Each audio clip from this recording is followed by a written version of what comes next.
नमस्कार. थोडं काही सांगायचं आहे. लेखक श्रीकांत मोरे. लेख 12वा. सारं माझ्यापासून माझ्यापर्यंत. मला आजवरच्या जीवनात माणसं वाचण्याचा छंद जडला. माणसं वाचताना समाज जीवनाचं आकलन होणं स्वाभाविक होतं.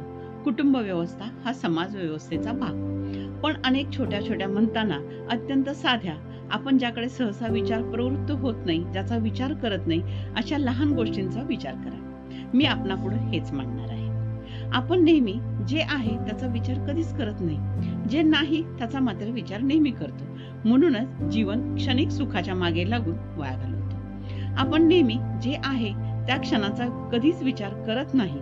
मागच्या घटनांना कवटाळतो किंवा पुढचा विचार करतो. शेजाऱ्यांचा विचार करतो. कशाचा म्हणून नाही तो विचार करीत बसतो आपण.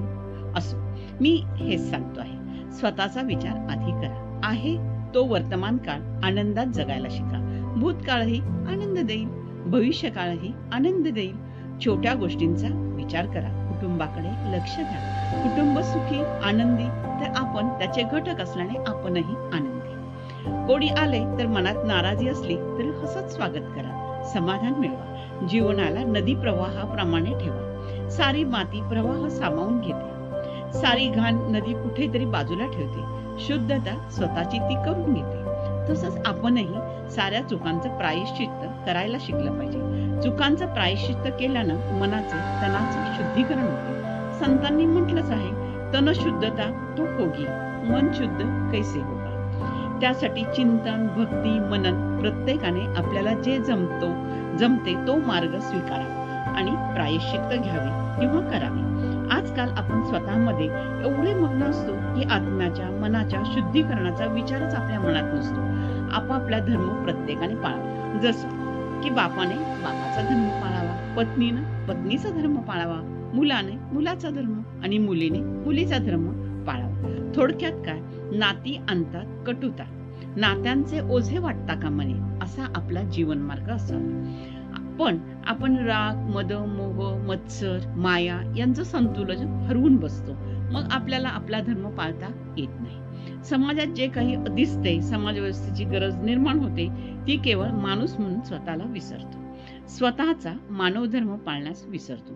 म्हणून समाज व्यवस्था, मग त्यामध्ये कुटुंबाचे प्रश्न, विवाह संस्था, आरोग्य प्रश्न, कल्याणकारी व्यवस्था, सर्व प्रश्न माणसाचे असतात. माणूस म्हणजे स्त्री पुरुष सारेच त्यामध्ये आले. मानव प्राणी समाजाच्या केंद्रस्थानी.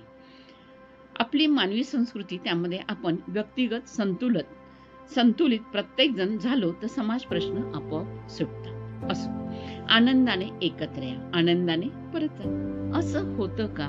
आपण एकत्र आलो की झुंडशाही बनते.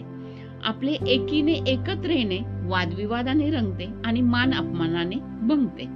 मान अपमानाचे नाटक समाजाचे अविभाज्य अंग बनले आहे. प्रत्येक क्षेत्रात नीती नियम असावेत असं प्रत्येकाला वाटतं आणि ते दुसऱ्याने पाळावेत हेही वाटतं. मीपणा आपणच स्वतः मतला स्वीकारतो. दुसऱ्याने मात्र समाजाचा विचार करावा असं ठरवून टाकतो. सारे नियम कर्तव्य दुसऱ्याने, समोरच्याने, शेजाऱ्याने पाळावेत असे आपण ठरवतो. प्रत्येक जण असंच ठरून वागत आले तर समाज कुणाचा, प्रश्न कुणाचे, याचं उत्तर कोण बरं देणार? म्हणूनच मला हेच सांगायचं आहे की सुरुवात स्वतःपासून करा. स्वतःपर्यंत सारे प्रश्न आणा. कोणताच प्रश्न उत्तराविना राहत नाही. मनुष्य प्राणी स्वतःला ओळखतो, स्वतःची क्षमता ओळखतो. खरे खोटे, सुख दुःख, मद मोह, माया, लोभ, काम, क्रोध यांचे अस्तित्व, यांचा अतिरेक तो जाणतो, नव्हे अनुभवतो. तो या साऱ्यांचे विश्लेषण करतो. स्वतःला समजून घेताना तो इतरांनाही समजून घेतो. हे सर्वच प्राणीमातांना लाभलेली देणगी आहे. मग मी या ठिकाणी तुम्हाला विचार प्रवृत्त करतो आहे की सारे माझ्यात आहे.